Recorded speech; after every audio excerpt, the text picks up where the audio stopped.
What it do? Bedtime crew. Hey man, listen, today I am here with my full card predictions for UFC 310, Alexandre Pantoja versus Kai Asakura. We also got Shavkat Rakhmonov versus Ian Machado Ferry. We got Cyril Gane, got Volkov, got Bryce Mitchell, brother. Got Nate training the UFC, baby.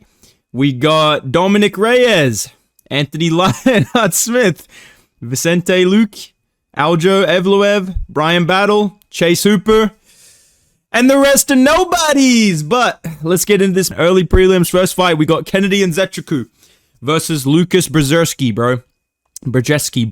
whatever the fuck. I'm going to be picking Kennedy Nzechukwu by TKO. He is actually coming up from light heavyweight, therefore he has skills, abilities, striking technique, movement, footwork.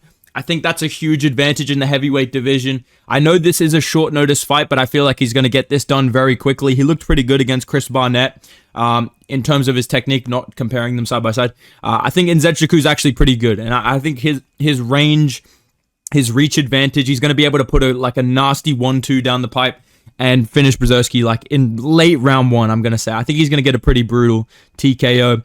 Moving on, we got Clay Guida versus Chase DuBronx, the bro, Chase Hooper. I'm picking Chase Hooper. This man's about to put on a fucking masterclass, dude. I think Chase DuBronx is going to continue the title run.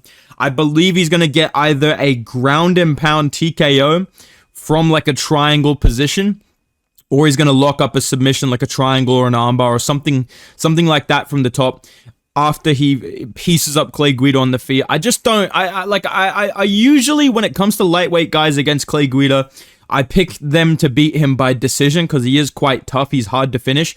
But his weakness has always been very high level grapplers. I've seen him get submitted a lot of the time. It's usually not a brutal KO for Clay Guida. He's pretty good at avoiding that. He is going to wrestle. And I think Clay Guida is just going to end up manhandled, out-grappled, and finished either, like I said, via a ground and pound, maybe some 12-6 elbows from a mounted triangle, or Chase Hooper just locks up a triangle or a fucking armbar from the mount or something like that. I think he's going to put on a very dominant performance, and people are going to be saying, can we get this guy a real fucking test in the lightweight division?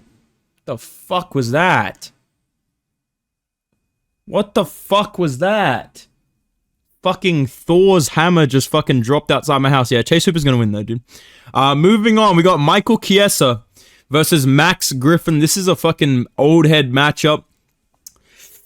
Now, Max Griffin's the favorite, and I've seen Max Griffin put people out cold. He can strike, but he's going to a split decision with Neil Magny and Tim Means, and I just don't think Max Griffin is the caliber of fighter that dominates Michael Chiesa. If he was anybody slightly better, closer to the rankings, I would say okay. Or if he had really, really good striking, but the grappling was kind of iffy. I just think Max Griffin is pretty well-rounded, but he's not overly dangerous in one area. I think Michael Chiesa is probably going to be the bigger man. He's going to be able to land some decent shots striking, put him up against the fence, probably just smudge him to a decision. I think Michael Chiesa by submission maybe is a possibility here, depending how good he shows up, but he's looked in his last couple of fights, but it's hard to judge him too hard on that when he's lost to fucking Sean Brady and Vicente Luque in his prime. Michael Chiesa is, in my opinion, one of the worst ranked fighters in the welterweight division, but he's also only lost to pretty good guys. So I'm going to say Michael Chiesa will get this one done by decision. I believe he's the underdog, but I'm feeling like he's just the better fighter overall. And he's younger, which is crazy. So I'm going to say Michael Chiesa by decision, using his wrestling in that matchup. Maybe landing some good straight punches down the middle as well. Moving on, we got Cody Durden versus Joshua Van. Obviously, we all love Joshua Van out here. This is one of the best atomweights in the UFC. I myself am the king of the atomweight division, so I'm very happy to see Joshua Van doing good. I think he's gonna win this fight, dude. I'm somewhat nervous for him after. You can't unsee this guy getting chinned by Charles Johnson. I don't know about you guys. I cannot unsee that. Every time that I'm watching this guy fight, or I'm fucking thinking about predicting a fight involving him, I just get those Akira flashes of Charles Johnson uppercut KOing this guy. But I think he's going to be okay in this matchup. I think he's going to have a pretty trash first round. And I'm going to say Joshua Van gets a round 3 TKO. and puts on the pressure late with body shots. The usual Joshua Van experience. He's going to lose round 1. I think he's going to get out-muscled a little bit in the grappling. He's going to be able to get back up, pick up the pace in round 2, round 3, start landing body shots, start landing good shots, hurt Cody Durden, and kind of melt him in round 3. But Cody Durden is pretty decent. Like, this is definitely a fight he could win. I'm very, like, not super confident in the pick, but I'm going to say Joshua Van gets this one done. Because, you know, he's Joshua Van. We all love him. He's got plot armor, dude. Last fight on the early prelims. We've got a great matchup here. We've got Chris. This was going to be on the main card of a pay-per-view, by the way. This was literally going to be on the main card of UFC 309. How fucking crazy is that? Now it's on the early prelims at fucking 7 a.m. for me. Damn. I don't know who to pick, bro. This is like like either way I pick this, I'm going to feel like a dumbass. Like, I'm going to feel dumb for the fucking outcome of this fight, bro. Because I feel like if I pick Weidman and he just gets absolutely mogged and he just looks old, I'm going to feel really dumb. And if I pick Eric Anders and he just has no skills whatsoever and Weidman just out-wrestles him, I'm going to feel equally dumb. I think it's probably less dumb here to pick Chris Weidman. I'm going to pick Chris Weidman by decision because he was probably favored by the UFC. They probably want him to win this fight. Eric Anders, his best attribute is his power and his athleticism and his, like, physicality. Chris Weidman does have good skills. He looked pretty good against Bruno Silva outside of the eye pokes. That's a pretty good win. Like, that is the fact that he didn't get starched by Bruno Silva. I'm thinking, okay, he can probably handle fucking Eric Anders, who I believe, don't quote me on this, I'm pretty sure this guy got rocked by fucking Jamie Pickett. Rest in peace. God rest his soul. So I think Chris Weidman's going to be able to land some decent shots, get takedowns, hold him down, win a decision. Maybe he gets rocked or tagged up with something big and people say it's like, you know, Anders got robbed, but I think Weidman's going to get the W in this one by decision, 29-28. So my picks for the early prelims, I got Weidman, Van, Chiesa, fucking hell, Chase Hooper, and Nzechukwu. Moving on to the prelims, first one, Randy Brown, Bryan Battle. I'm fucking hyped for this. You guys know I love welterweight. This is a very good matchup. Like, I think we're all kind of in agreements that I'm thinking Bryan Battle is going to win this one. But I'm still excited about this because Randy Brown's a good boxer. He's looked pretty good his last couple of fights. I do think that Bryan Battle's going to be able to get a hold of him in the grappling. I think that's going to be a big factor. Randy Brown's chin is also a bit sus. Like, I can just see Randy Brown getting rocked and shooting a takedown and getting submitted. I think that Bryan Battle's going to hurt him at some point and he's going to latch up a submission. I'm picking Bryan Battle to win this fight by round 2 or round 3 submission. Competitive on the feet, the reach advantage for Randy Brown's going to play a big factor. He does have a very good jab. Kind of flicks out those calf kicks. But Bryan Battle's going to put him on the back foot, and I think that's going to help him to, like, get a hold of him in the clinch, beat him up to the body a bit, land some good shots going forward, like going in 2s and 3s. And I think eventually he's going to be able to crack the chin of Randy Brown, hurt him. Randy Brown kind of like stumbles in for a takedown. I think Bryan Battle is a very good grappler. He's going to lock up a submission. Like I said, round 2, round 3. But, man, I'm fucking hyped for this, dude. I feel like it's still going to be a very entertaining fight. So, yeah, I'm picking Bryan Battle by submission, but I'm looking forward to it. Excuse me, everybody. This man, Movsar Evloev, is here. Listen, we've got Movsar Evloev, Aljamain Sterling on the prelims. Even though this is a borderline title elimination bout, I completely disagree with the placement on this. But at the same time, I can see this being really boring. I really want this fight to be good. I want to be that guy that was like, dude, you missed out if you didn't watch Evloev Aljo. But for some reason, those words just don't sound correct when I say them. It doesn't sound like something I'd say to a human being. Bro, that Evloev Aljo fight was actually really good. I just can't see myself saying that. I don't know, dude. I'm picking Evloev because his name ends with a V. He's undefeated.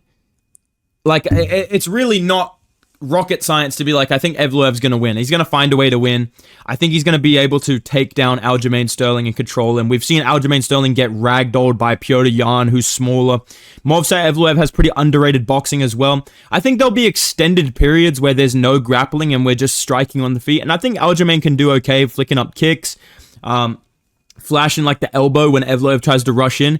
But Evloev's pretty educated with his striking. Like, he doesn't make dumb mistakes striking. He can get rocked, but he doesn't really do crazy shit. Like, sometimes he has a flying knee. I think that might be something here against Aljo, but Evloev's like solid fundamental boxing. His wrestling is extremely explosive. He's able to fucking ragdoll these guys around, even though he has the weirdest build. Like, he has T-Rex arms, but he is clearly very strong. He was able to ragdoll Arnold Allen at points during their fight. I know people, oh mate, that was fucking robbery, bro. What are you talking about? You can't be disrespectful. I'm sorry, he did okay against Arnold Allen. I'm allowed to say that, all right, dude? But yeah, I think Evloev, all in all, he's going to be patient on the feet. I think Aljo will do okay striking, maybe tag him up a little bit. But I think Evloev is going to be able to out-wrestle Aljamain Sterling, use his size, use his speed in the scrambles, avoid maybe a submission attempt or two from Aljamain Sterling. That could definitely be something that I see Aljo doing, is throwing up some nasty submissions off his back, because he's probably prepared to be taken down. Yeah, I think Aljo's going to do okay, but I think it's going to be a Movsar Evloev 29-28 masterclass robbery decision. Yeah, I think Evloev's going to win 29-28. I don't think it's going to be a robbery, but I could see people saying that. That's just the way Evloev fights, dude. All right. Moving on. Oh man, Vicente Luque is 33 years old. Oh my god. Dear Lord, brother. Vicente Luque, you're 33 years old, brother. This guy's younger than Lerone Murphy, bro. This guy's literally younger than Lerone Murphy. I'm not joking. Lerone Murphy's 35. Vicente Luque's 33. This guy's a lifetime worth of CTE at 33 years old. God damn, brother. Oh, brother, I want to pick you. I want to see you win, but I don't think it's going to happen. I love Vicente Luque. I love Vicente Luque. He's one of my favorite welterweights. I don't think he's going to win this. I was considering that he might lose to Nick Diaz. I'm sorry, I just can't.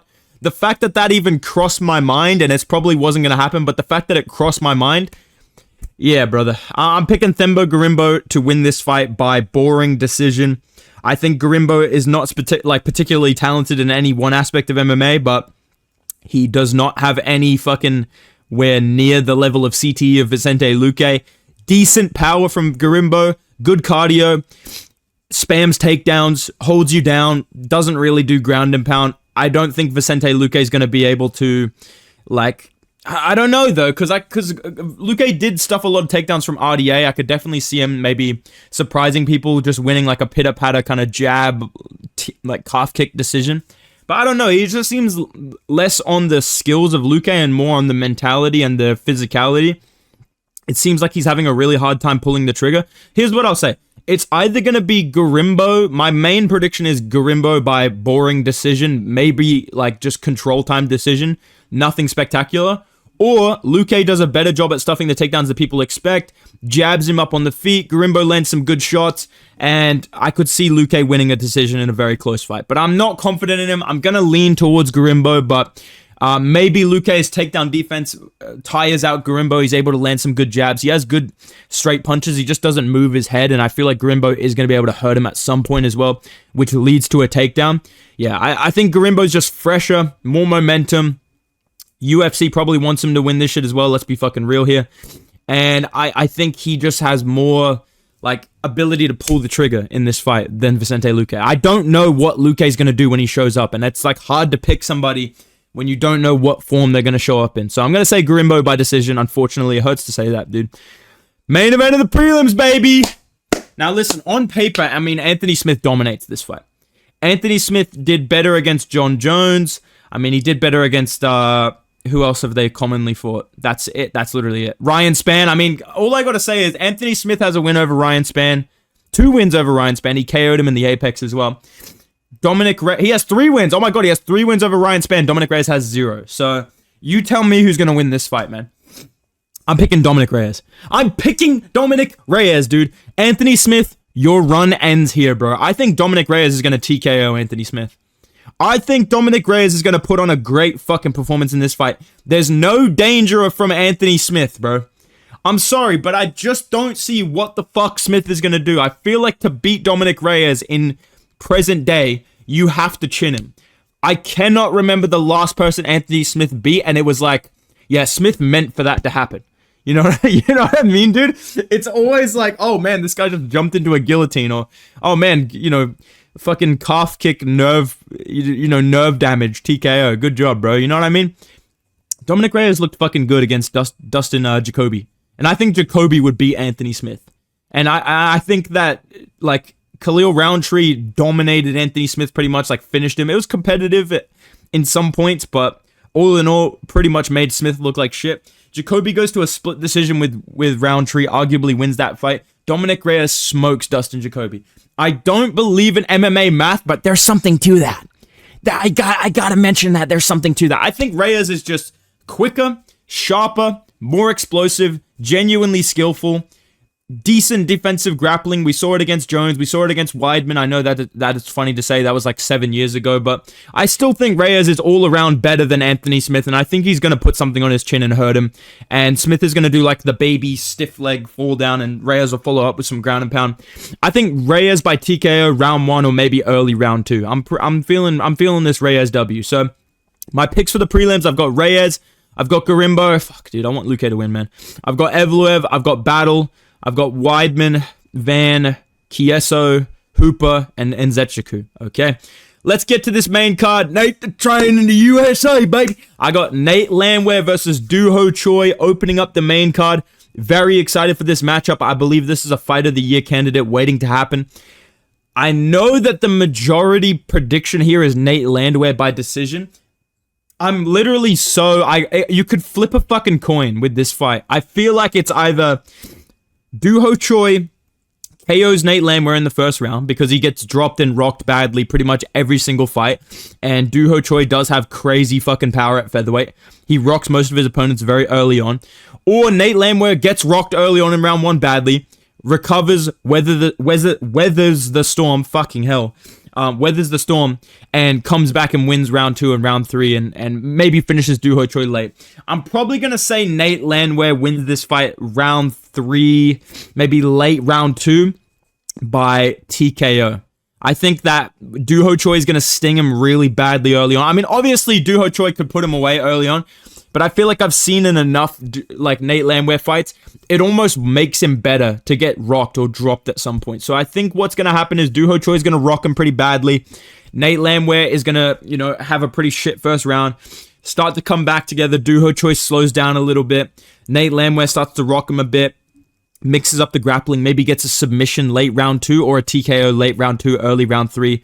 I think it's going to be a fucking banger, but I think this is the type of fight that Nate Landwehr wins, where it's against an unranked guy who's dangerous but not super well-rounded or super, high level in what they do. They're just dangerous early on. I think this is the exact type of fight that Nate Landwehr gets rocked, comes back, wins later on, and cuts a fire fucking promo, dude. Moving on, I got Bryce Mitchell, brother. Bryce Mitchell versus Cron Gracie. Now listen up, all right? I'm picking Bryce Mitchell by decision. This is a joke of a fight. I don't know why this is happening. I'm happy for Bryce Mitchell because he's going to get a win. That's good. I like Bryce Mitchell. I'm glad that he's not fighting someone that's going to send him back to the fucking shadow realm. That's pretty good, dude. Because when I watched Bryce Mitchell, Josh Emmett, I was watching it with my fucking family. And my fucking mom I'm explaining to her, I'm like, yeah, dude, so I do this shit every day. Like, I'm gonna be fighting here soon. You know what I'm saying? And Bryce Mitchell gets fucking colded by Josh Emmett into a coma. And boom, all of a sudden I'm disowned. You know what I mean? So Bryce Mitchell, I do hold that against you, but otherwise I'm rooting for you. I know you're gonna win this fight. Cron Gracie causes literally 0 damage. He's like Pantoja without any of the fucking striking, wrestling, athleticism, that's it, dude. So I think that Bryce Mitchell's going to be able to probably box up Cron Gracie on the feet, maybe rock him or drop him at some point as well. And I think Bryce Mitchell's just going to cruise to an easy 30-27 decision. Cron Gracie's going to have no output, and I don't know why this fight is being put together, but I'm happy for Bryce Mitchell, all right? Featured fight of the card, we've got Cyril Gane versus Alexander Volkov. Now, obviously, Cyril Gane, he's coming back from filming Paw Patrol. Did great in that movie. He was also in The Cage on Netflix, so very happy for Cyril Gane's acting career. Volkov, meanwhile, casually on a 4-fight fucking win streak right now, dude. This guy's on a fucking run to the belt. And I'm very tempted to pick Alexander Volkov because he is on a good run. He is extremely motivated. He's putting it all together. He schooled Sergey Pavlovich, which is very impressive. But I just gotta say this, dude. I think Cyril Gane would do the exact same thing to fucking Pavlovich. If not, do that and also finish him in round 3 or something. I think Gane would do the exact same thing to Pavlovich. I've kind of always thought he would do that to Pavlovich. So I think that maybe that is weighing too much in what people think of this fight. These guys have already fought each other. It was competitive, like each round was competitive, but Cyril Gane walked away with like a 49, 46, 50, 45 scorecard, I believe. It was like quite clear that Cyril Gane won. Even though it was competitive, it was clear that Cyril Gane won. Cyril Gane looked good in his last fight. I know that we love to fucking hate on Cyril Gane. I loved it too. I think he looked good in his last fight. I think he looked good. So did Volkov. And I think, like, not much has really changed in either of their styles. Like, Volkov isn't doing much differently. I feel like he's just a lot more smart with the way he uses all the things he's good at. Like, his range, his reach, his height, his jab. Cyril Gane is one of the highest IQ strikers and one of the best strikers in the UFC. I think if this is purely striking, Cyril Gane will win again. And I think in the grappling, Cyril Gane's very underrated in his takedown defense since the Jones fight. He looked really good against Sergey Spivak, who I know he's a meme. I know Sergey Spivak's a meme as well, but he's actually a pretty decent wrestler too. I think Cyril Gane's going to win this fight, 30-27. And yeah, I'm picking Cyril Gane to win this fight. I think he's going to do the same thing, maybe even slightly better than last time. I know that his motivation is always a question, and definitely he could come in there and just fucking, not give a fuck and lose. But I don't know. I feel like Cyril Gane's actually kind of coming back, dude. I think he's going to be the guy that's fighting Aspinall. I think it's going to be Aspinall, Pereira, Gane, Almeida at the top of this division. I think Gane is going to surprise some people with his performance. I think he's going to win 30-27. Co-main event. We got 5 rounds. Shavkat Rakhmonov versus Ian Machado Gary. I've already dropped a video about this, so I'm not going to yap too much on things I've already said. Basically, when I think about this matchup, I think Shavkat Rakhmonov is very dangerous striking, very dangerous grappling. I don't think his wrestling is as good as some people make it out to be. I think Ian Gary is 110% the hardest person, like the hardest fight Shavkat Rakhmonov has taken in his career.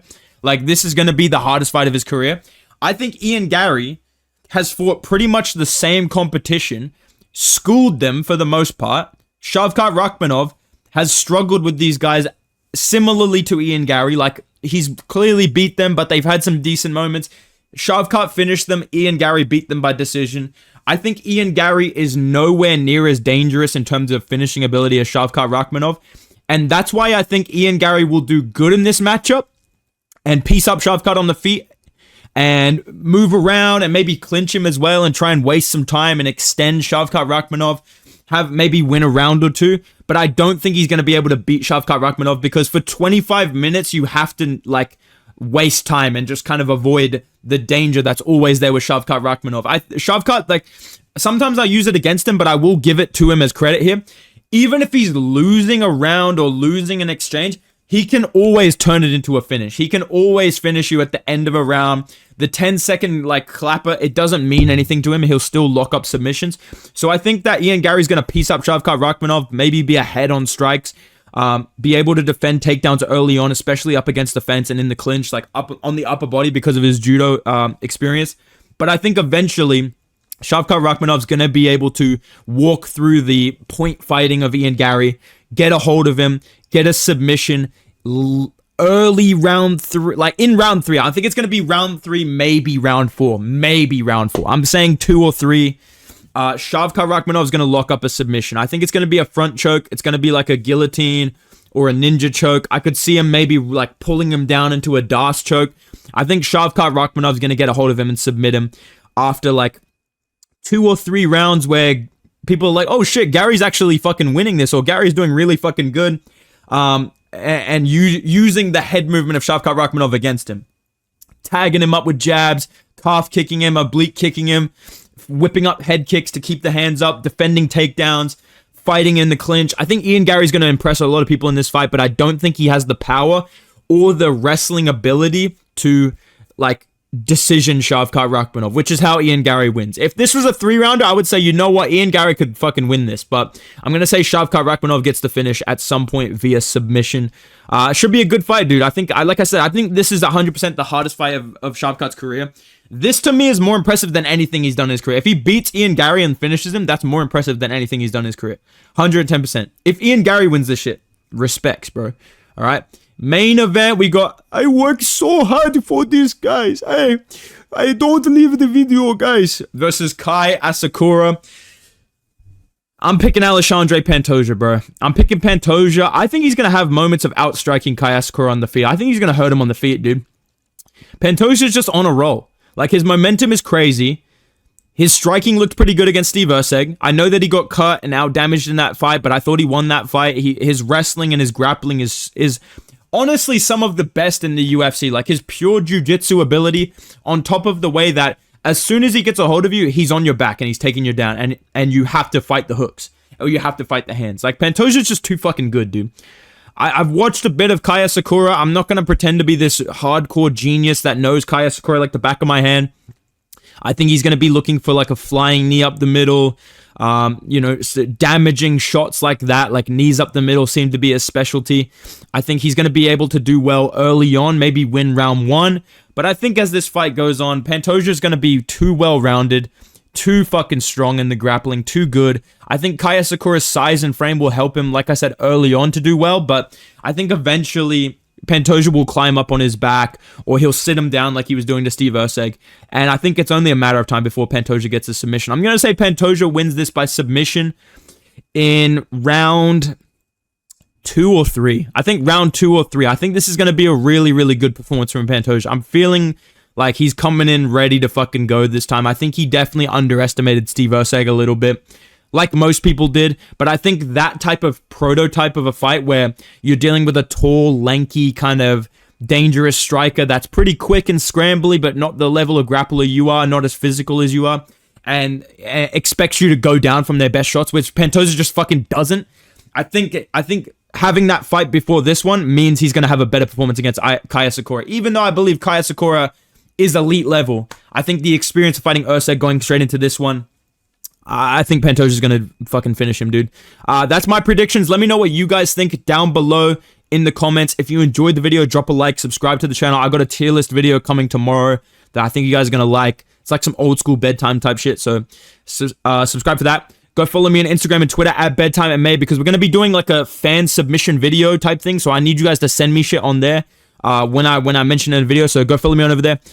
Yeah, have a good one, boys. Goodbye.